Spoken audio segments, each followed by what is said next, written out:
Yes, sir. Welcome to the second installment of Please Leave the DJ Alone. My name is DJ Slippe, right here with my man, DJ Decipha, the next special guest on our show. What's going on, bro? How you feeling? Listen, thank you for having me. Hell yeah, man. It's an honor. Dude, I came with the heavy hitters straight away. Last week we had DJ Fashion on the show. This week, a legend, DJ Decipha on the show. If you're liking what I'm putting out, please hit that subscribe button. I'm trying to send you guys all the knowledge, trying to send you all the content. Please hit that button, hit me up if you got special questions for my guests coming up. But let's get into it real quick, man. I've known this guy a long time. Sheesh, how long have we known each other, bro? Probably 2003 or 4? I remember where we met. Go ahead, why don't you tell the people where we met? You were working at Guitar Center. Yes, I was. There was a brief stretch where I think I worked there just long enough to get the discount on my first set of studio gear. Listen, it was perfect timing because this had to have been like 2002, maybe 2003. Yeah. Because I remember Serato, the main system that we all DJ off of now, it hadn't come out yet. And I was making this transition between, I couldn't find all the vinyl that I needed. So I was like, okay, CDJs. Right. I heard about these. You can take your MP3s, burn them on a CD, and you can scratch. It sounds just like vinyl. Right. I'm not sure there was some brand that I was looking at. I think it was the Denons. I think you were on the Denons. Yeah. It was the Denons. No disrespect to Denons. They're solid now, but at the time though, it was like they were trying to break in. Yeah, and you were just telling, no, you need to get it. The Pioneers, and I remember that. And then I think there was like a radio reference that you had brought up. Yeah, I was a terrible salesman, first of all, but it was. I mean, I've always just been kind of a purist on that stuff, and like kind of at the time, it was weird. It was a weird transition. Everything, I can remember vinyl, and then there was a time where it went, okay, you could play waves on CD players. Then they were wave capable and they were MP3 capable. Yeah. And then it was just like completely laptop at that point. Yeah. But you're who was it? Your cousin, right? Was in radio? Yeah, so I have a cousin. Well, it's like cousin by law. So I have my first cousins, and then their first cousin would always tell me. They would tell me about their cousin that. Y'all got cousins. Yeah, I'm Mexican, 100% Mexican. It's all good. It happens. And so they were telling me about their cousin that he was out in California. He was this DJ and everything. And then I remember when he moved down to this area, and then he formed a morning show.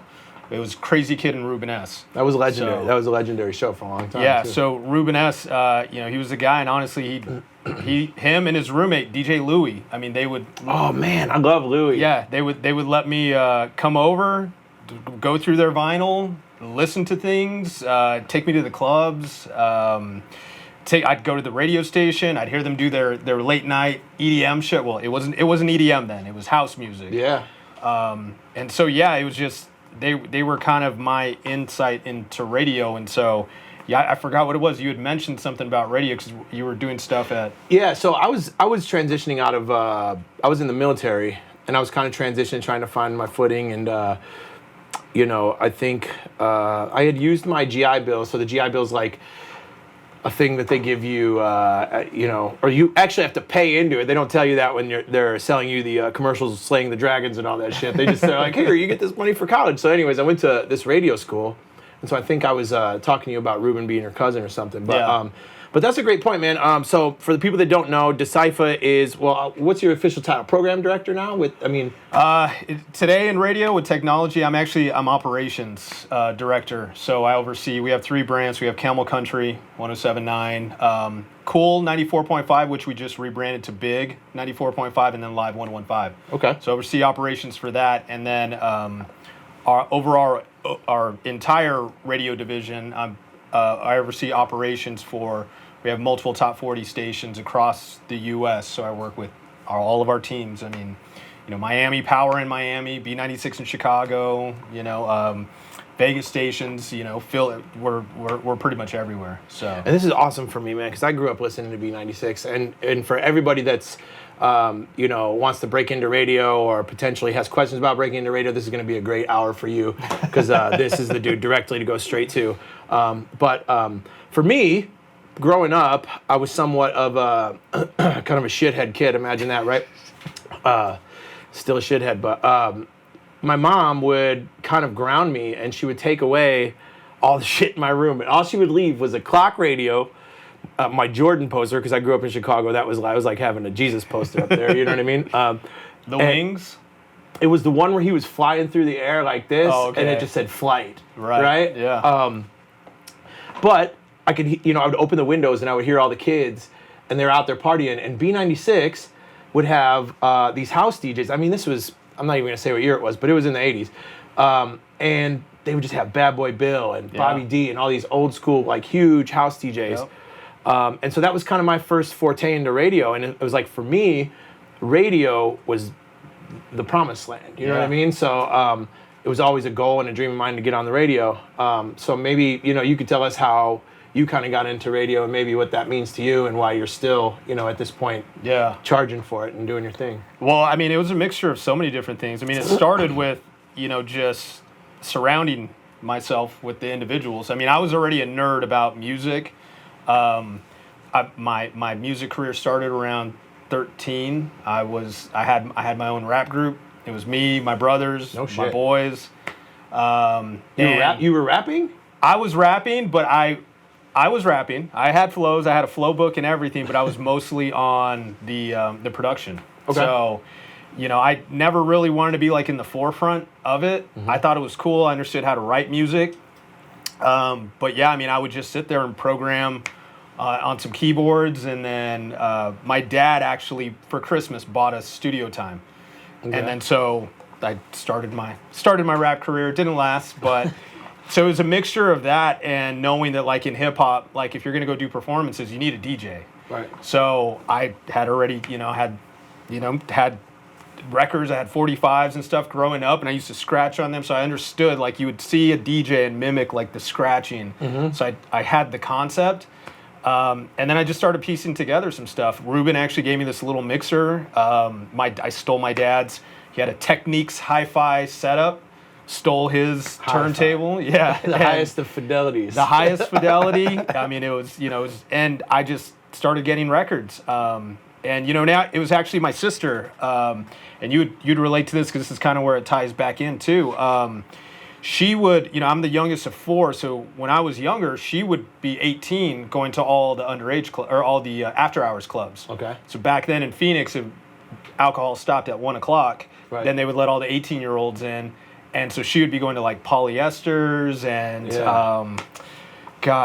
there were so many that she would go to, and then she'd come back home and be like, I heard this song.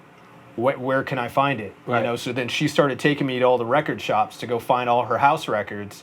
Meanwhile, I was over there buying Wu-Tang records and trying to be a rap. Yeah, so I was like, I was hip hop. I was New York hip hop. Coming out of Phoenix. For sure. And so it was that. I just started kind of picking up records and just understanding the concept of DJing, and then from there, going into high school, still trying to do my rap thing. I was also still DJing, and then I grew up in Gilbert, so a lot of my friends, there's some money in Gilbert, and so I had friends that, their parents lived in Val Vista Lakes, and they would go out to Paris for the weekend, and so they needed a DJ when they were throwing a party at their house. And so I started basically DJing, like, a bunch of my friends, like, house parties when their parents were out of town. Okay. And I just, kind of just picked up on it. So the combination of that and still kind of being around Ruben, it led me into, again, just being in the right place at the right time. Sure. At the time that I got into radio, I already, had some traction in doing clubs out here that, Ruben told me about. Hey, there's this radio station. It was the Edge or the Zone. Sorry. It was the Zone. Yep. The Zone's gonna flip. They're gonna go into top 40 rhythm at the time. Mm-hmm. I should introduce you to the music director. So Ruben introduced me to a guy named Mikey Mike. And from there, I mean, the story just continues. Yeah. So I mean, really, it was just following my passion. I wanted to buy records. Things just seemed right. I had a love for hip hop.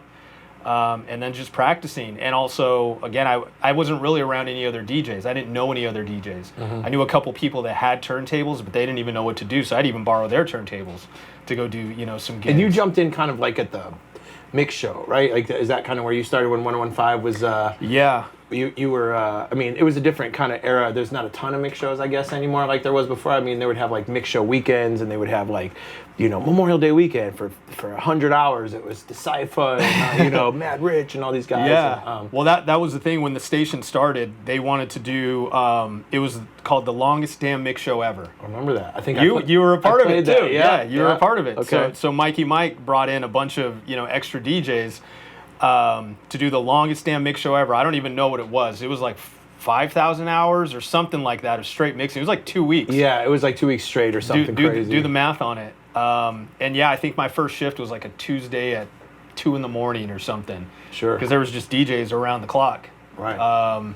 So yeah, it started there. So was that 2 a.m. in the morning? That was your that was your window. You felt like this is where I'm going to jump in and get my thing, because I got a question for you, because I know it was very difficult for me.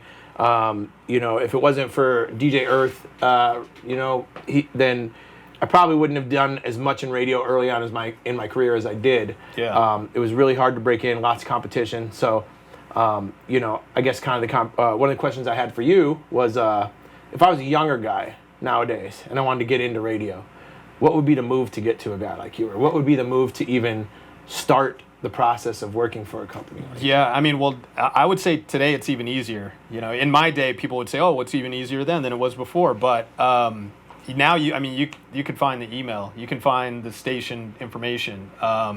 Now we get a lot of people from Cronkite. Mm-hmm. You know, so a lot of kids that are going to ASU right in downtown Phoenix, and they're part of the Cronkite, you know, program interns. So really, it's just reaching out, staying consistent, you know, being persistent. But on the other end too, I mean, you have so many opportunities to build your own brand. Take that time to also build your brand so that you also have something to offer when you're bringing something to the table. Great point. You know, so yeah, I mean, so many. I can go through a list of so many people that I work with that, you know, like we had morning show people that got into radio and they're hosts and they came from Cronkite. My, you know, DJ Valentine, who he's now our 5 o'clock mixer. I mean, he was just, hey, here's What up, Valentine? You know, yeah. I mean, here's my CD. You know, here's listen to it, and he would just pop up at places and just, again, be persistent with it. And so yeah, everybody kind of comes in different areas, but it's just like, look, if you want to do something, you know, there's people that are interested in, you know, and run what you want to be a part of. Mm-hmm. Take the time to approach them, but also know that you gotta kind of take the time to build your brand. And it sounds like what you're saying is added value. A big thing for me is added value, right? Like, excuse me. So I just did a job fair for DJs at the Hot Chick, and you know, I want everybody to get a shot, right? But in this world, I mean, I've got every DJ in town at this point trying to get on the decks, right? And it's got to fit this very specific mold for me.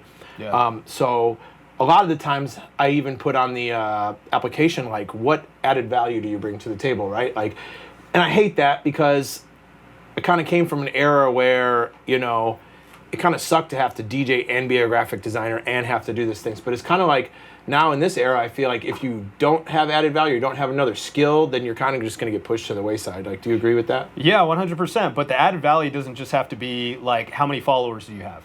You know, and I think that's kind of like the perception that a lot of DJs that are like, well, I have X amount of followers. Well, that doesn't matter. Can you read a crowd? Right. That, you know, that can be added value right there too. You know, because again, if you can read the crowd, then that could take you even further, and you'll be playing the right stuff and keep the crowd all day and keep the bar happy and, you know, keep the place packed. So added value can come in so many different areas. I know, you know, there's even guys on, you know, on the DJ roster that they could do graphic design, and we do a lot of video DJing at the Hot Chick, that if they can come to the table with, hey, here's some video edits for everybody, that's added value. So again, it's not just about like the followers or how many TikToks you can do or anything like that. That is great, but you know, added value comes in so many different areas. I mean, I think added value is one word, and I think what you said about reading the room is another word that I love. It's called awareness, right? Awareness is something that I feel like a lot of people are lacking these days. Yeah. And you know, and again, I don't want to be mean to people, but you know, everyone has a job to do, right? You as you know, the boss over there, you're looking for a very specific thing when you do it, right? And when I hire a DJ, I'm looking for a very specific type of DJ. I'm looking for a guy that's going to come in, can turn on a dime and play Whitney Houston or play electronic tracks or play 80s tracks, you know what I mean? Right. And so a lot of the times I feel like these younger cats, they're very one-dimensional or very one-laned. Like, I only play disco house music. So, okay, well, that's great. I love disco house, Yeah. but I don't have a place for you here. You know what I mean? So I guess being versatile and being awareness is a big thing for me. And I noticed, like, even Valentine, he's not just a DJ for you, right? He's like a music director. Oh, and yeah. other things, I mean, so. Valentine, quite honestly, Valentine does a lot of our music logs. I mean, he programs, the songs you hear back to back to back, I've given him the opportunity and sat with him to now he can identify, again, what a good song rotation sounds like on the radio. So, yeah, I mean, he can do pretty much like anything. He can record commercials. He can voice stuff. I mean, he cuts his own commercials. He gets endorsements, on the air. Nice. So, versatile is a good piece, too. I mean, one thing that you had mentioned, just like going back to like the DJ, being able to go from here to there, the truth is, look, I love house music. Love house music. And when I have an opportunity to do like an all house set and dive deep into it and just have the crowd going for hours, it's amazing. The feeling's amazing. But also when I'm playing open format and having the crowd, the whole night, that's amazing. So there's pigeonholing yourself into, unless you're like Calvin Harris, but even Calvin Harris does hip hop and, house and everything. For sure, yeah. You gotta, the greatest value that you can provide is being so open format that your brain has like the deepest catalog. And then when you can identify the crowd, you go to that deep catalog and you can walk into any room and be prepared. Right. So just saying that, I'm only going to do EDM or I'm only going to do this. I mean, that's, especially if you're trying to get your foot in the door, that is the biggest. I mean, you're just kind of, you might as well just put yourself in like 10% of the rooms. And for sure. It's tough for me to help you if you only, do this one thing or don't necessarily fit in, to what I'm doing. Right. So, but I mean, you're kind of like, I'm transitioning into more of a manager type situation, an ownership type situation. So, I get it from both sides of the fence. I get it from the people who, spin for us, and then I get it from ownership and the partners. So I got another question for you. That would be, you're in the room with these giant labels, man. You're in the room with these reps, I mean, stuff that people would die to be in these rooms. What's that like, man? How harsh are they pushing you to play these records? What does it take to break out a record like that kind of, you know what I mean? In today's world, like. It's interesting. It's interesting. I mean, and I mean, I have the opportunity to kind of explain the process of radio. I mean, really, there's every single record label you can think of: Interscope, Republic, Warner, Atlantic, all the way down to Ultra. To go ahead and open that. I didn't want to interrupt you. Go ahead. This is a real podcast, all right? Don't play there with you me. go. Sorry, bro. Go ahead. What's it called? The ASMR or whatever. ASMR, yeah. Turn that piece up right there. I should have put it closer to the mic real quick. There you go. There you go. Yeah, I mean, every single one of them, they have a representative, so there's a lot of East Coast or national representation for all these record labels. And yeah, I mean, it goes from the artist to management to the A&R to the promotion staff, and then that's when it makes it over to radio. Okay. So, I mean, they're showing us all kinds of music all the time. They're flying us out to different, showcases to go see new artists, to see that if I see them up on stage, will I get a different feeling than just hearing their music? Mm-hmm. I mean, it's a great experience, but honestly, it's they've got a hard job, because they're also salespeople at the end of the day. I mean, they could have just a piece of shit record, and their goal is still to get it on radio. Sure. Even if they know in the back of their mind that, this record is horrible, but their job is to get it on the radio. So my job is to make that determination if it deserves to be on the radio stations that I oversee. So it's a tug of, trying to believe in the record, trying to understand the vision, and trying to see the vision even further beyond just that single. So a lot of the new artists that will come out or, they're trying to push this to radio, it's like, well, let me see the rest of their catalog so I can have an understanding that, like, this is an investment. And if they have, an audience of 10,000 people, we know that by second single, they're going to have 100,000 people, and by the next single. So it's honestly using my DJ ears to just search through the music, listen to it, try to understand, does this give me a feeling? Does it sound good in the rotation and the brand that we represent for our radio stations? And then take a chance. Now, does most of that fall back on you? Because I can remember when, the older days, they would be like, hey, we're having a mixer lunch, and they'd take us out, and they kind of like date you a little bit, you know what I mean? They'd be like, here's a couple, vinyl records, here's some new stuff we got coming up. Yeah. Is it less, now since there's not a ton of mix shows still, live on the air, do they more come to you? Or? Yeah, there's that interesting business, and you can look up the terms that all, we won't say those terms. go into radio. I don't play that game. I honestly, at the end of the day, if it doesn't mean that I can't go to a concert or can't, because I'm not playing a record, it doesn't matter. I'm more about the marathon than the sprint when it comes to my, the brands that I represent, myself. And then also, again, if this record didn't work out and I don't believe it, that's fine.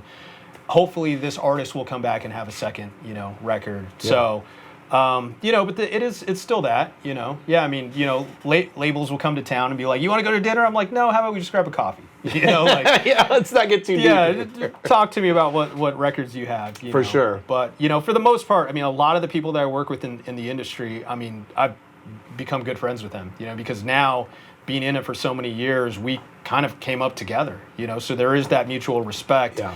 When it comes to, they already know what kind of brands I represent. They're not going to bring me certain records. They're going to bring me records that they feel like, for Live 115, what Phoenix would like, So it is, it's an interesting dynamic, but, mutual respect. That's one of the my favorite things about, honestly, now being somewhat older in the game, not quite at fossil fuel yet, but it's seeing guys like you, that we started hustling together. You sit in rooms at 3 a.m. You talk about what's going to be, and the moon and the stars and all the things, right? Yeah. And now you're in the room, man. You're doing an amazing job, and it's cool to see.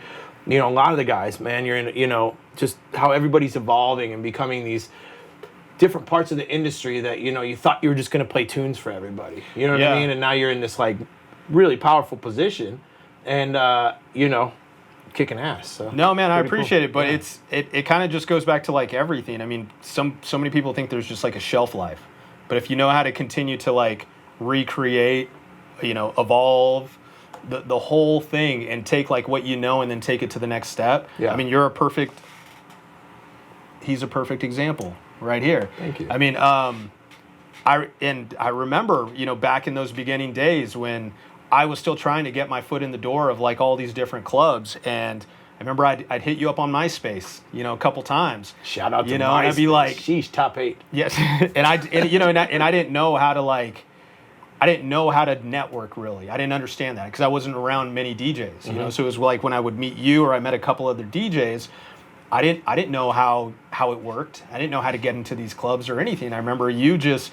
Yeah, we got to go back on the messages because they're there somewhere. But it was, hey man, I see you're DJing over at Owl's Nest. Hey, dang, that's a cut there. How can I get in? And you were like, yo man, I'm not your guy to get you in. Like you just need to do you and focus on you. It's so brutal, but it's so the best. And I was like, this asshole, this Slippe guy, this asshole guy. But as it is truth, you know what I mean? Right. Like you can lean on your friends or like the people that or like the connections, but at the end of the day, they're either going to hit you with the direct knowledge that you need, and then when you are ready, like there's going to be an opportunity or a door like available, right. And so that's, in hindsight, looking at that, knowledge is very quick, very brutal, but at the end of the day, it's like, okay, cool. Like I get it. He's not being a dick. He's being true. You worked hard to do your thing. I just didn't have a lane at that point. You know what I mean? So it was like, it's hard, man. It's like you want to put people on. Now I'm finally in a position where, I stopped worrying about myself somewhat. I still worry about myself a lot, but I guess if I could rephrase that, when I stopped worrying about my brand so much, and I started thinking about how to build a platform for all of the people around me to potentially build an even bigger brand, that's when everything started to kind of move for me. And, at that time, it was just like, I'm trying to make myself hot. I don't know how to help this cat. I like this cat, but like at the end of the day, I've always been super honest and like, hey man, shit, I don't even know. You know what I mean? Yeah. But yeah, man, just keep trudging through. I gotta tell this story, dude, because this is like sitting in the back of my mind. Back to radio, and I've always loved the access to radio, right? Like I've always, radio as a mixer didn't pay much back in the day. I don't know what it's like now, but like you had to do it. You had to find what I call the intangibles, right?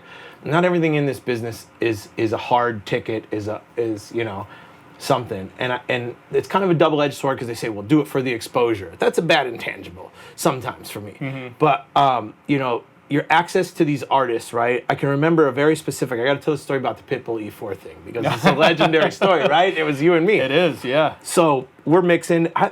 It might have been that longest mix show ever or something. Or it was Super Bowl 2008. That's what it was. It was 2008. Yeah, so that was probably right around that time. Right. Yeah. And I'm sitting in at 1015, and Pitbull comes in, and at the time he just had Kulo and a few joints. You know what I mean? He was a really nice guy. Damn It Man. Damn It Man was a banger. Yeah. He had a few. The one, the Ying Yang Twins, shake that. But anyways, so he came in, he did an interview, he did a bunch of drops, and he's like, hey man, so where's the party at tonight? And so we got this thing at E4 back in the day. That was like where I was, my first gig in Scottsdale. Yeah. Can I pull up? I said, yeah, sure, man, whatever it is. So we exchanged numbers on my Razor, and I pull up to the club. It's probably 8:45 p.m. and Pitbull's there. And I'm like, hey, dude, no one's here. He's like, it's all right, you got tequila? I said, yeah. I said, all right. So literally 9 p.m., me and Pitbull start drinking tequila shots. And we managed for a few hours. He's peeling off hundreds to the servers and the bartenders. Amazing person. All of a sudden, I think you covered my shift that night. Yeah, you hit me up and you were like, hey, I need you. Yeah, I had to pivot and entertain Pitbull. So like, I was like, I got to take care of this guy. So you jump in, we're drinking. Probably about 12 o'clock, he goes, hey, tell the DJ, cue up every fucking song that he's got in mind. And I'm like, all right, there's probably 200 people in the room, right? Yeah.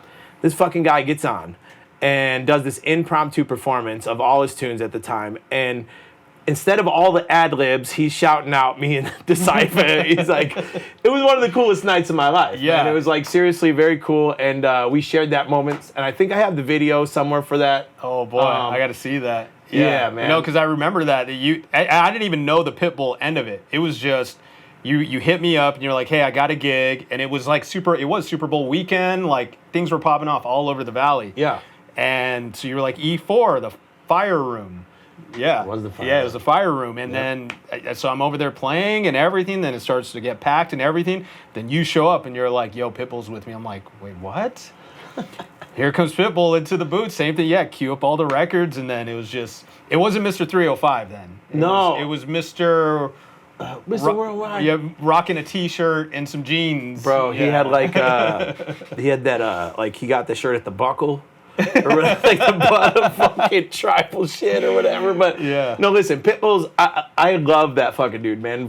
We've had a couple nights together. I mean, I've gotten hammered and left the cell phone on his bus and never got it back type shit. Yeah. Like, he's always been one of the most genuine, cool people. And that was one of the coolest nights. But the access to these artists has always been, a big thing. So, are they still giving you the access to the new artists like that? Like T Swift's not pulling up at the station, right? Or is she's not pulling up to the station, but I mean, the hospitality is still there. I mean, we've been able to go in and meet with her a couple times. Even we just did something cool for this last Taylor Swift concert. When she was here 5 years ago, there was a little girl that, not to get too sad on it, but a girl named Isabella that she got really burned, like right around St. Patty's Day, and she wanted to go to the Taylor Swift show, which was a couple months later. She couldn't make it. People had reached out to her team, so Taylor Swift went to the hospital, like on her last show when she was here, quietly went into the hospital, met with the little girl, hung out with the family, and then wrote like in her journal, you're beautiful, the whole thing, can't wait to see you at one of my next shows. Well, fast forward to just, a couple weeks ago, the hospital called me and they were just like, hey, so Taylor Swift's coming back. tickets don't exist. Anything you can do. So I'll try. Hit him up. Taylor Swift's manager calls me back, and he's just like, we remember everything. Got her. What, mom, dad, brother, Isabella, 4 tickets, done deal. Like, that's cool, send man. it off, So there's those moments where, you can use like the connections and have like the access to like management or to the artist or whatever to create memories. And, really that's probably one of the coolest, most recent moments. But besides that, there's been, I don't even know. There's been so many random moments, that we've been able to have. Yeah. We've been able to throw events and concerts. We used to throw a whole bunch of events over at Livewire when it still existed. That was fun. Had Marshmello, Chainsmokers, Aoki, Dylan Francis. You name it. I remember going with Marshmello in the very beginning, going backstage, and he's like, "Oh, that was fun. That was great." He's got his helmet off and everything, and then it's like, "Yeah, there's still some kids waiting for you outside." He's like, "Oh, dude, let's go." Throws his helmet back on, and we're just running up and down Old Town Scottsdale at like 2 a.m. He's taking pictures with everybody. That's cool. So, I love that. I love when they act like actual humans because there's a lot of people. Again, back to awareness is a big thing for me. And I've taken a couple months off from DJing and just trying to get my head right with people just not being aware, I guess. That's always a cool thing when you can have a real person, and they don't let the sitting at dinner and people coming up for pictures, affect them or that kind of thing. Yeah. You know what I mean? It's nice, but yeah, man. So I've had some cool experiences back in the day. Not back in the day, a couple years ago. Now you invited me out to engineer some live podcasts and things. How does the country thing play in for you? Are you a big country guy? I grew up listening to Camel Country. Camel Country was like what my mom listened to. So I have a lot of love and respect for like the 90s country. Mm-hmm. But yeah, it took a minute for me to get back in the groove, for country. But luckily, I have a great guy that I work with that he oversees the brand directly. His name's Drew Bland. And so he's right in the pocket of like what's going on. And so, but I still get to be a part of these things and witness, the country world and the top 40 world it's a whole different ballgame. Sure.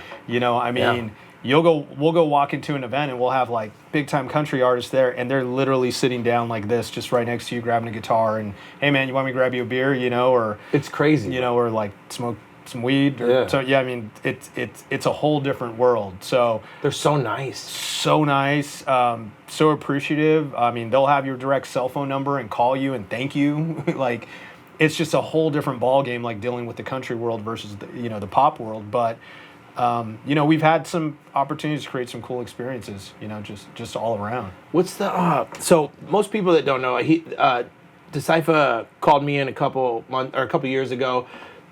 Big thing you guys do in studio is these live streams for Facebook. You invite the fans down. Yeah. And you guys are looking for an audio engineer to kind of make sure that when it comes out on Facebook, everything's nice through your phone. You can hear it. Yeah. And I got to meet a lot of these country people, and I thought it was interesting because I forget who's the guy, the one really young dude, and he was up for a Grammy, light-skinned dude.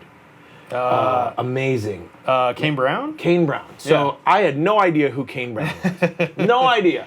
Yeah. We're at Talking Stick. We're doing the 8-man jam. Literally exactly what you're talking about. Yeah. Sitting back there drinking Budweisers. Next 2 weeks later, I click on the Grammys, and Kane Brown's on the Grammys. And I'm like, oh my God, I was just drinking Budweiser, and I had no idea this kid was so talented. Yeah. It was a trip, man. But they remember, all the country guys, they always remember your first name. They look you in the eyes, they shake your hand, they say, yes, sir, all that shit. What's crazy about that is that I remember that 8-man jam. I remember I had met Kane at our studio, but I'd met him at, over there at 8-man jam. And I remember talking to him, I was like, hey, man, congratulations. Remember when, you were just in our studio not too long ago. Now, singles are doing great. Everything's doing good. Congrats, man. I'm like, I'm on the top 40 end, but, I don't really deal in the country. And at the time, and he goes, oh, actually, I might have something for you. And I was like, really?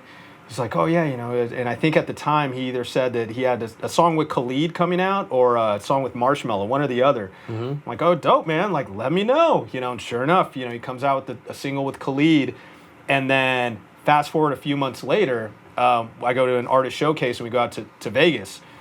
And it was to promote the Marshmello Kane Brown record that they were having together.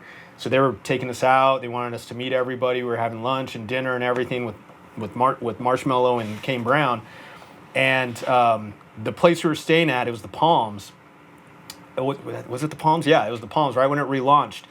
And remember, I go up to my room. The promotion's the next day, but then I go downstairs because Cascade is playing. We got some friends that are we're running some of like his touring management team at the time. Yeah. And so I'm like, I'm just gonna go downstairs. I'm gonna go see Cascade for a second. Go downstairs, see Cascade. It's cool. I walk out. I'm like, I'm just gonna go to bed. And as I'm going to bed, I'm walking down, and here I see Kane Brown just sitting at a poker table with a couple of his guys, and I'm just like, yo. He's like, oh, what's up, man? No security, nothing. No security, nothing. Just in the middle of the casino. Hey, what's going on tonight? And I'm like, well, if you guys want to go see Cascade, I literally just walked out of the club. Well, hey, let's go do it. So him and his whole team, like, that's awesome. Him and his boys, they get up, and I called the management, and they come out, they get him, we go inside, and now we're like back in the booth with Cascade, and Kane Brown's here. They're taking pictures together. I was like, hey, you guys, you want some, they got some champagne, some vodka here. They're like, can we just get a bucket of Bud Lights? I love it, bro. Like, for sure. Just keep it real. Just keeping it so real. Like, no matter where they're at, like, the country world, like, it's refreshing. Again, it's a whole different ballgame. Yeah. It is. So, so he's always been cool. So, that was a random moment, that we had. So. Yeah. You've put a bunch of people in front of me that have went on to some bigger things. I mean, it was Sophie Tucker. You had that in studio. Yeah. I love their stuff, man. They're so original and so weird. Yeah, they're cool. How do you choose these? I mean, are these all put towards you from the label? Like, hey, we're trying to promote this. We want to do it. Because what was the other one? 5 Seconds of Summer or something like that? Those guys, that was another amazing day. Those guys are superstars, right? Yeah. And so they came in and they did their sound check. It was super secure. Nobody could be in the room or whatever. It was just me and 5 Seconds of Summer, right? Yeah. And they're doing all their songs. But they're putting dirty words in the songs, and they're like, it was unreal. Dude, like, I shouldn't be hearing this. You know what I mean? Like, but it was great. But yeah, man. So how do you feel about mashups? Mashups. Yeah, it's a big transition. It's been a resurgence. Well, I asked Fashion about it last week. I try not to be the old crotchety DJ. Yeah. But I've kind of been in a couple cycles of, things coming around, right? So let's say 06, 07, you had the AM, mashup thing, right? And everybody was just taking anything that was in key with whatever, and even sometimes not even in key. Yeah, and just murdering it. And so at the end of it, I kind of got to a point where I was miserable.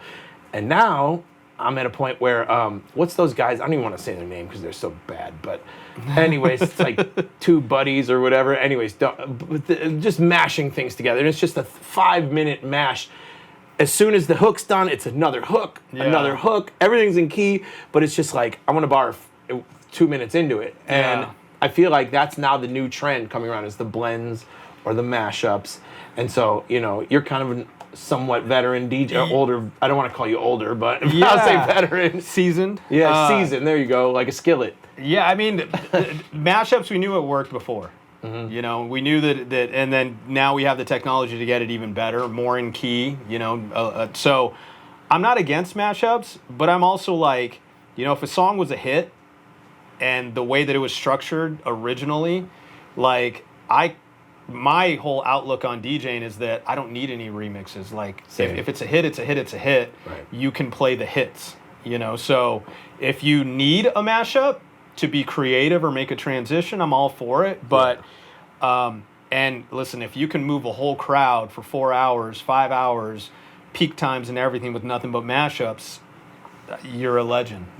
So I guess. No, but listen, I mean, that's a very strategic move, to keep the crowd. But yeah, I mean, I try to stay away from as many remixes as possible. Because I mean, I just like to have the freedom to know exactly I'm dealing with the original. The original was a hit. Let's kind of just focus on that and go with it. So you're a purist. You're kind of a purist, kind of. I'm there's a couple remixes that will work, but yeah, I mean, for the most part, I just try to have a deep catalog because it's like, look, if this song doesn't work, this song doesn't work. I don't have to rely on a remix or rely on a mashup to get the crowd going. Right. You know, unless, you know, now TikTok, there's so many random things, like when they did the Britney Spears Pony remix. I don't want to hear it. Yeah. I don't. Yeah, I tried it a couple times, it didn't work. Yeah. You know, so Because Pony is a slap.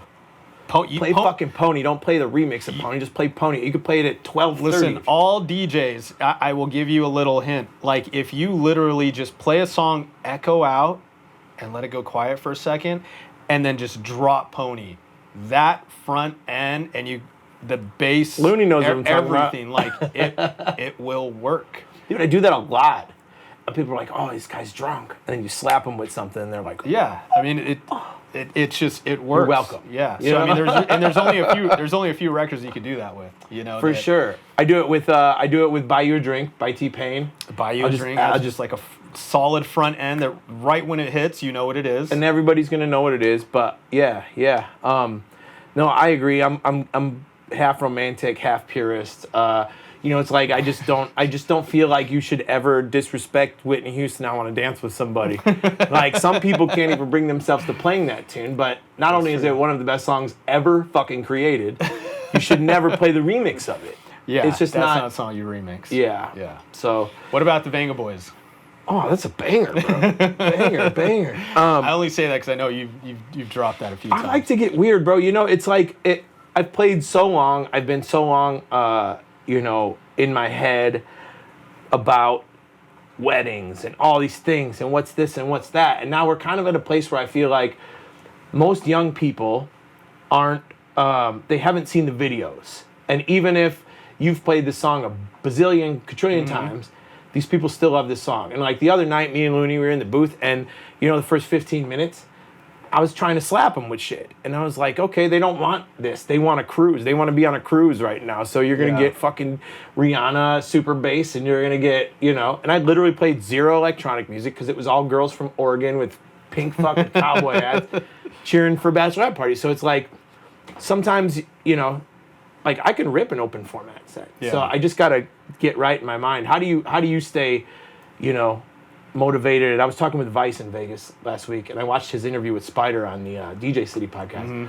And he was saying you just kind of constantly have to re-engage technology, re-engage your brand, learn how to, you know, stay in love with the craft. Yeah. So how do you do that? I mean, how do you stay motivated? And I stay researching. I mean, you know, I'm still always digging for music. You know, not only am I like always digging for music, but I'm the type of person that, you know, after I get done with a gig, whether if it's that night or first thing the next morning, I will go back and review like what I did and then try to remember what I did. And then I will save sets, or I'll save certain portions of sets. I'll save routines. I need to do you know, that. so that I know, I'm like, I remember when I went from here to here to here to here, that worked. You know, let's try it again. You know, so I always go back and I review, or I'll know like, okay, when I went from here to here, that record did not work, or I can if I recut that record like this to go with maybe the hook first, that might have worked better. Let me put that together. Let me make an edit. Boom, throw it back in. So I'm still constantly, like any gig that I do, I'll go back and I'll review it. I'll actually like take a look and just be like, okay, what worked, what didn't, you know, and then just keep myself engaged like in the product. You know, I think also working with the people, you know, not to get all sentimental on this, but truly, I mean, and I tell you this before, like the vibe that you've created for DJing, it's made it fun again. You know, so not only the people that you engage and the DJs that you bring, and the DJs that know that there's still an opportunity for them to learn, and they can look to, you know, whether if they look to me or look to you or look to anybody else that influences them, you're kind of creating that opportunity. Not to say all the other guys that we've worked with that have led entertainment, you know, groups throughout Arizona, like they haven't had the same outlook, but have just been different times, you know, different timing. Yeah. You know, the timing of some of the stuff that you've been involved in has been great. So, I mean, it's really brought back the energy of like, this is fun again, you know, to DJ, you know, because the crowds are loving it. You know, the places are packed. The pool parties are fun and different. That it's just So as far as like a DJ, you don't have to just, yes, it's for money, and a lot of people like do it for the money of it.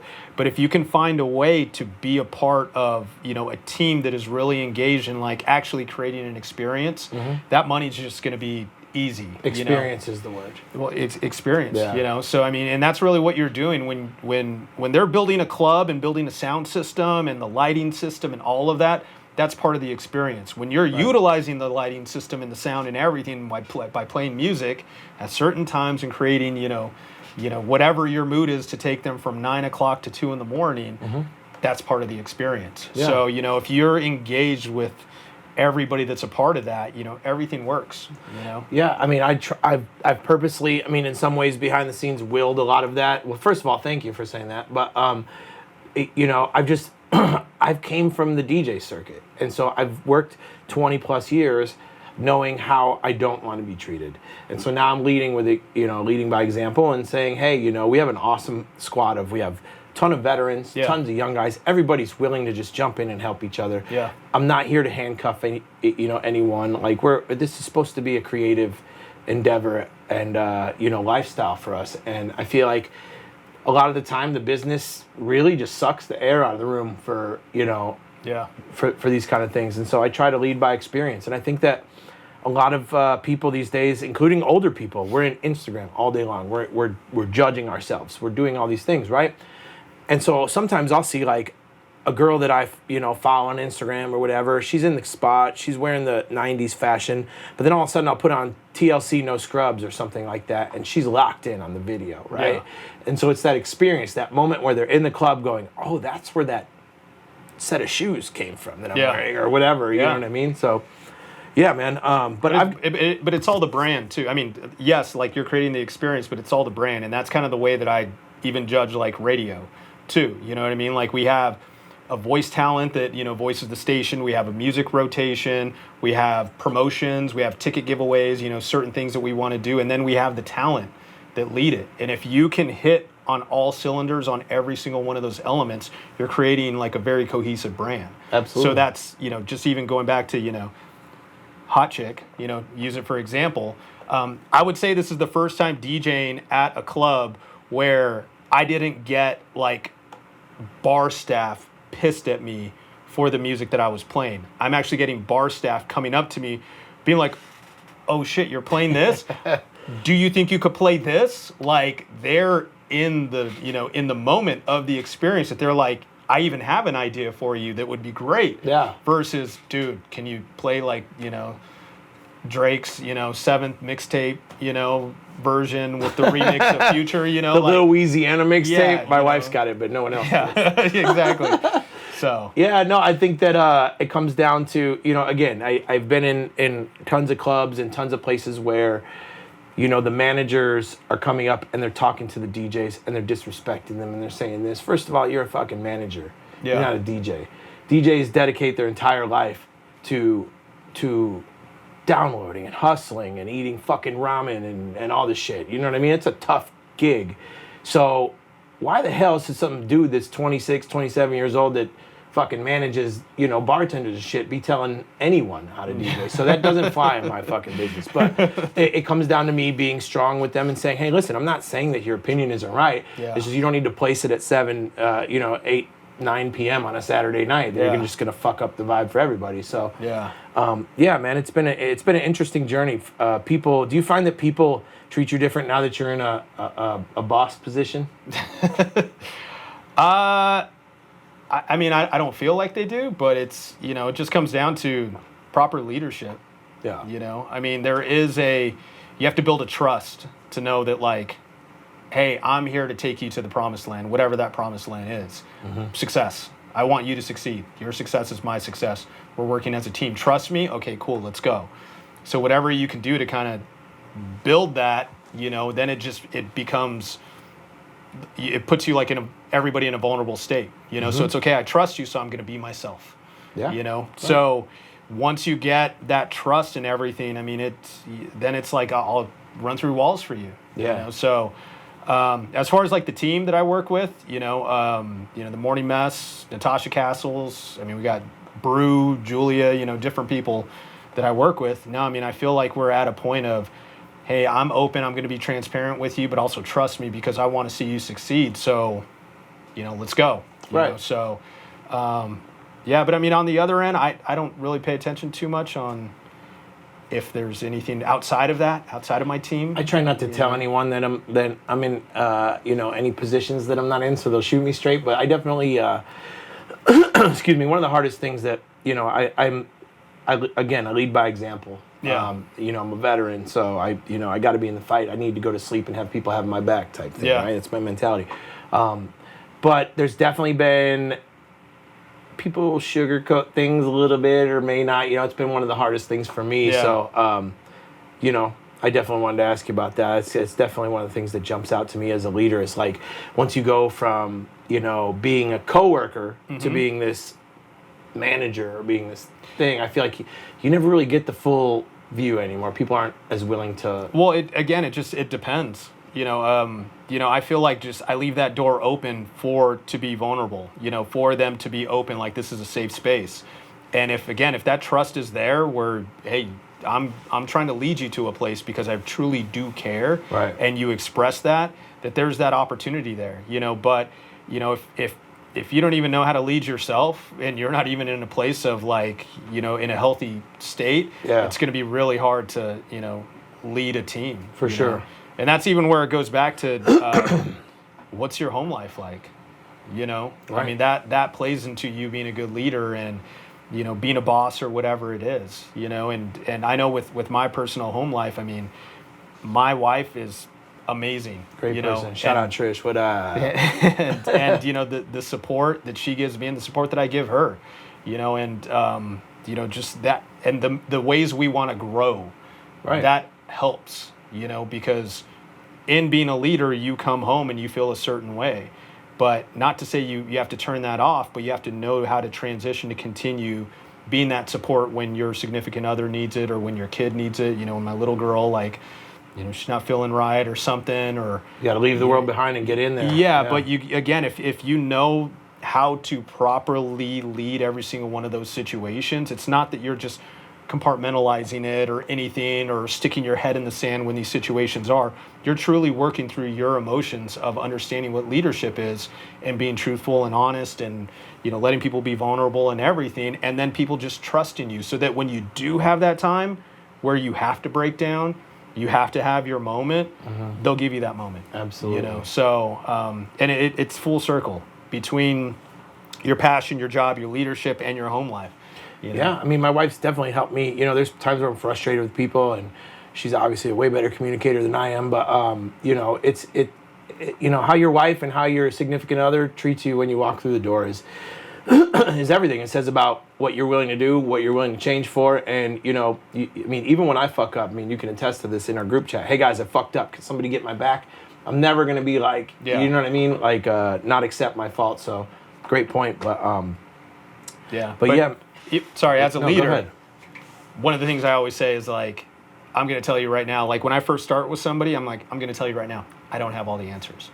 Like I don't, and that's not a speech or anything, it's truth. Yeah. I don't have all the answers, but we're going to work together to find those answers. We're going to work together to be successful. For sure. Because we're going to, as a new relationship, we're going to get to a point where it's like, you're going to look to me and I'm going to tell you like, listen, I don't have the answer, but I'm going to go find it, and trust me that we're going to get through this because I'm going to help, figure out like what that next step is to get that answer. So, oh yeah.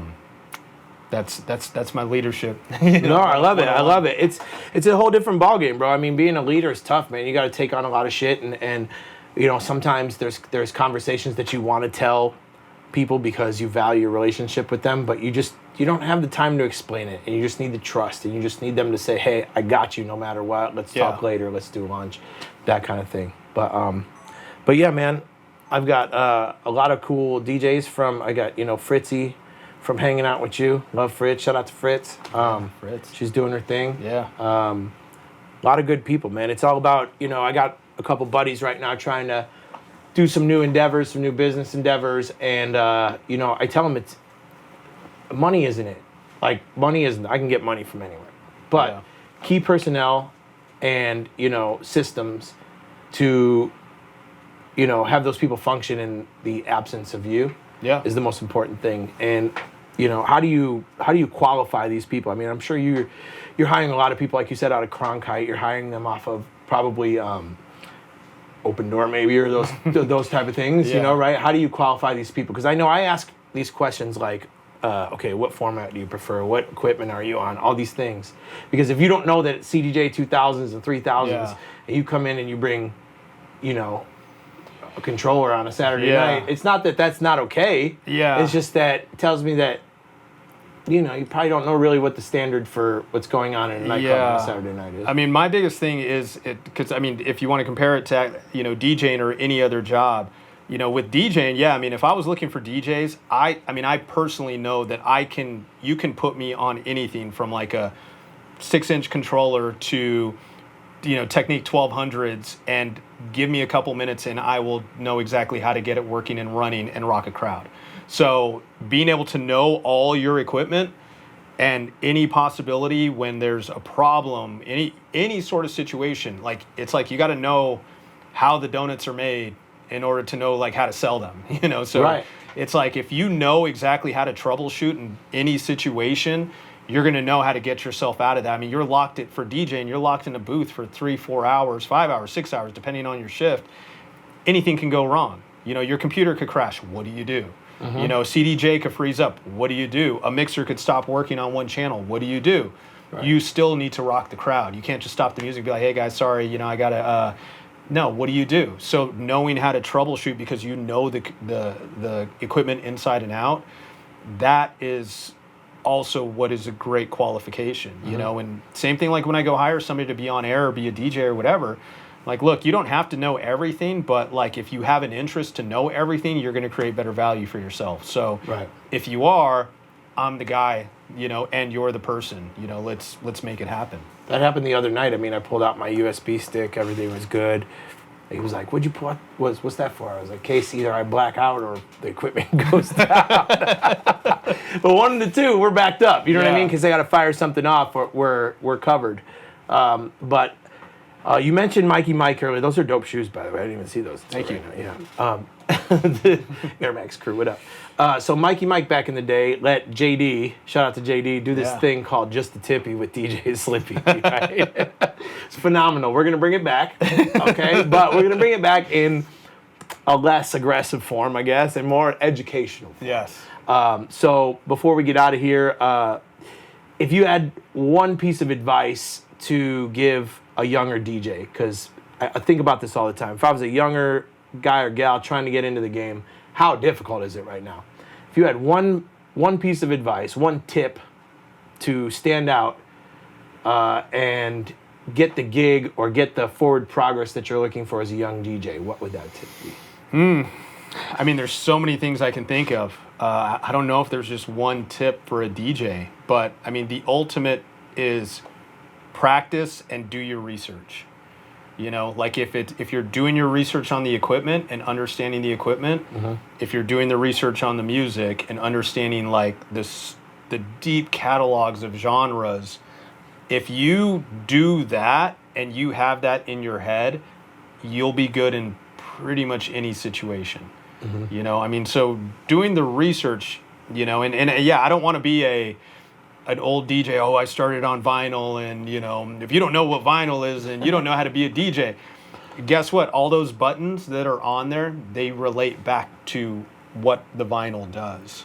So if you understand why you're pitching it up or why you're nudging it or why you're cueing it in, go, check out some videos from 1975. Those guys were cueing the record in. Oh, I understand. Now I know what cue means, so... know your history. Yeah, just know your history, because it's just going to create so much more value to, again, any situation, especially when you're coming up. You're doing weddings, you're doing bars with 2 people in it, you're doing so many different things. You're going to go into a club and think that you're going to play top 40, and a whole bunch of people that want to hear country music are going to pop in. Right.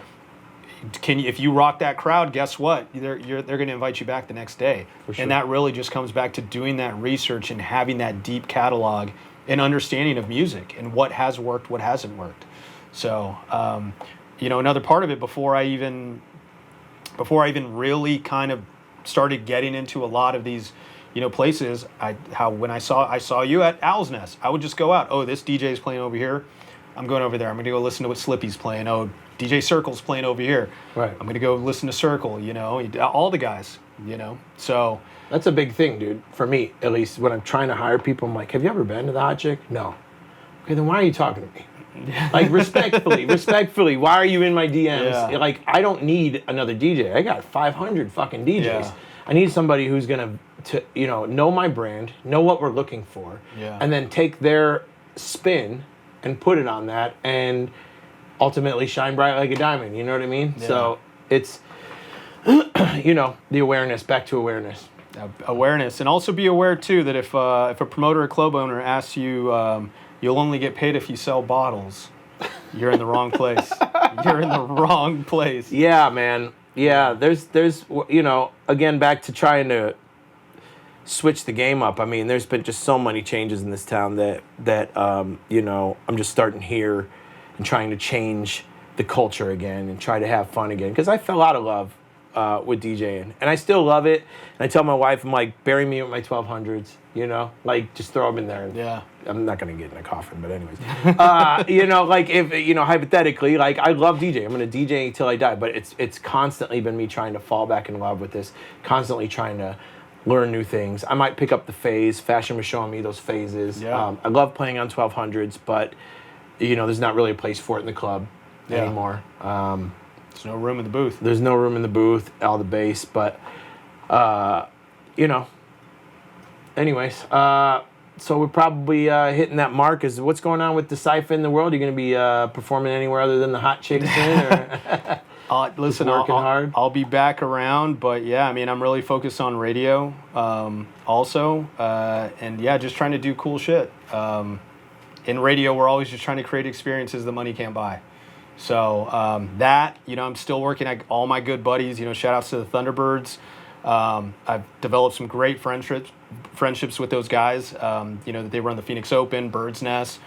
Been a part of that, and, I was helping them book for a minute, and then it just turned into a beast, and yeah, I'm here for moral support. But, a lot of great guys over there, and they're doing a lot of fun things. So, yeah, I mean, my hands are in a few different things, but, yeah, I mean, just trying to just do some cool, fun shit. Absolutely. That's really what it's about. Yeah, I'm trying to back off a little bit on doing so many, weekly things. I've burnt myself out a little bit, and now I'm in a position where I can be a little bit more creative and not have to rely on that, weekly DJ income. Yeah. And I'm trying to get back into, having funner stuff. Funner is not a word, but it is a word. Funner visuals, funner merchandise, funner content such as this. So I really appreciate you coming on here, man, and sharing the knowledge with people. And, I'm so thankful to have friends like you that are in positions that can come on here and tell the younger people and how we can do better and be better. And Same. So, yeah, thank you so much for coming. Anything else you want to leave us on? No, I mean, look, I'm always here. Like, if anybody ever wants to learn, I'm a nerd about, like, any of this stuff, whether it's DJing, radio, leadership, I don't even care. I'm a nerd about all of this. And so, there's been a lot of times where people have been like, oh, I want to be a DJ. I'm like, cool, like, here's what you got to go do. And I always send them on a mission.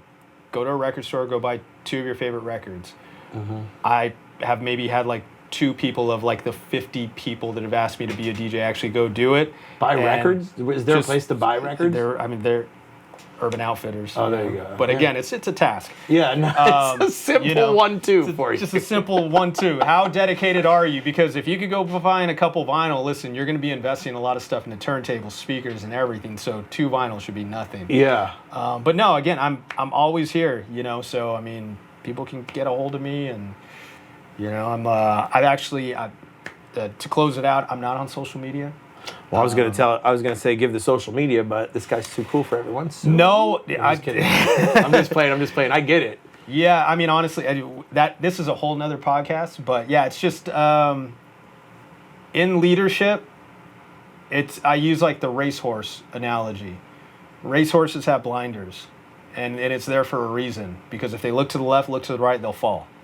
So anytime you're on social media, there's a lot of comparison that people will do, or like you'll see visuals, and immediately you might start to think, oh, why aren't I doing that? Or why is that person doing that? I don't want to compare myself to anybody. I want people to, I'd rather them compare themselves to me, if really that's, what it's about. Yeah. So I've just kind of eliminated that out of my daily regimen, to just stay focused on what's important. Me, my family, career, friends, and surrounding myself with the people that, I really want to be around. Having human interaction versus real relationships. Just knowing what you did, because I watched, 50 of your stories over the weekend. Well, and that's all you're selling to people. I mean, like, I get that. I 100% get that. A lot of people don't want that comparison.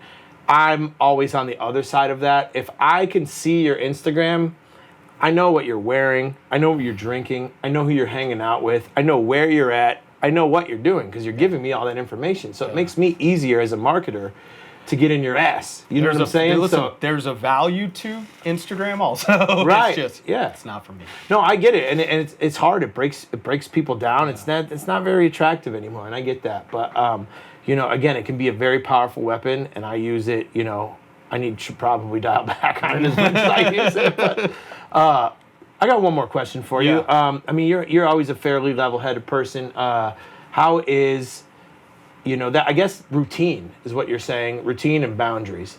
I've had to learn boundaries. I've been super available. I always respond to messages. And it kind of got to a point where I'm overwhelmed. And I don't want to do that anymore. So now I'm hanging out with my plants and my cactus all day, right? Yeah. But, what kind of boundaries have you had to set as you've become more successful? Or maybe what type of mental health barriers and things to stay on track every day do you do, maybe routine-wise, that keep you in the game? Deleting Instagram, that's one of them. What kind of other things do you do? Just other boundaries to make sure I'm balancing out the people that are important in my life. I think the pandemic was a perfect opportunity to just erase everybody and then bring back in what is important to you. Right. And so that was a blessing in disguise. But yeah, as long as you're just bringing in what is important and, who you want to be around with, who treats you with respect, who treats your friends, your family with respect, family included, you can eliminate them too. Setting boundaries is very big, but having the human interaction when you have conflict, get on the phone, meet the person, in person, don't send text messages. Right. Trying to eat decently healthy, try to get a good night's sleep. And then just kind of set those areas of boundaries between I'm focusing on my family here, I'm focusing on work here. And if you're working with people like my boss, my marketing manager who oversees our whole entire thing, the guy's amazing. And he understands what family is. And so when I have to switch it off because I got to focus over here, he understands those boundaries. Yeah. And it gives me that chance to recharge to then be able to perform for him. So, and then the last thing is therapy. Therapy is great. Great. You're in therapy?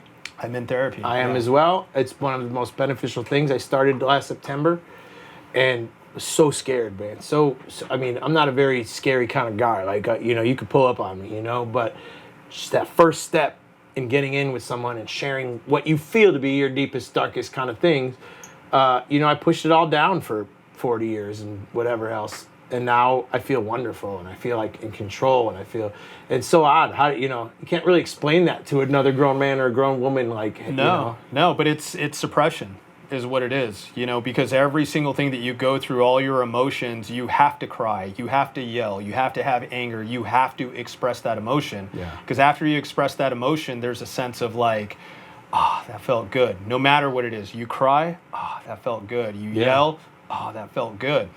If you go your whole life and suppress so many of those things, it can erupt in different areas when you least expect it. So therapy has really helped just basically go through the last, years of my life and figure out where I hit those moments, where did I suppress, and how can I understand that and then grow and move through it so that I could be a better person for my wife, for my daughter, 100%. And for my friends. Yeah.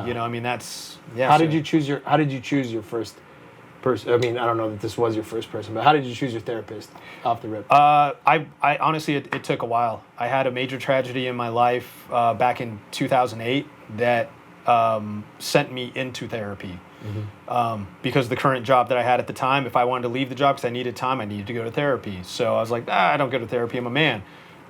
Did it, started to have an understanding, then started to know that each therapist specializes in certain things. So I just tried to take the time to know what my situation was and try to find somebody that specialized in it. So since lately, more recent, but yeah, I mean pretty much since 2008, been in and out of therapy. So it's just really having an understanding of how powerful your brain is, and again how much value it can bring to you if you know and understand how to like read it and maneuver through life. 100%. So. Yeah, I'm a very animated person, very emotional person.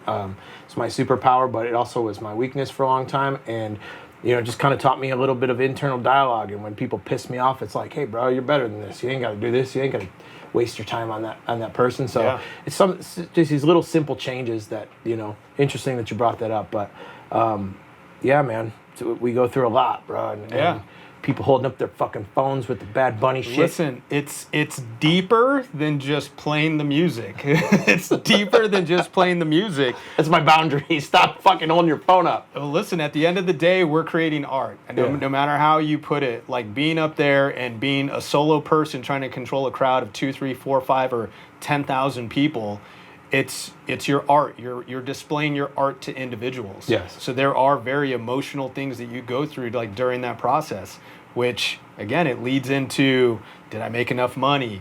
Did I get enough sleep? Did I get enough rest? How am I treating my significant others? How am I treating my friends? Am I surrounding myself with the correct people? Am I drinking too much?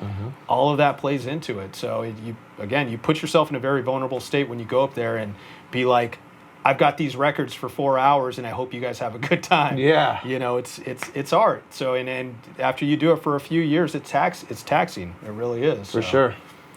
Yeah, man. Well, it's about time for us to wrap it up. I just want to say I'm very proud of you. I love you, bro, and I appreciate you being here. Thank you, You're man. kicking ass. Thank you for sharing all this knowledge with people, and hopefully we can keep building and play golf on the moon or whatever the fuck we got to do. Let's do it. Hell yeah. Thank you, DJ Decipha, for hanging out. He's not on social media, or else we could throw those up on the screen right now. But I am at Slippe Official on Instagram. Make sure you hit the like button. I don't know who's coming up next, but I'm going to have a banger for you. So stay tuned. Big shout out to my man Looney for holding me down behind the scenes. More on the way. Peace.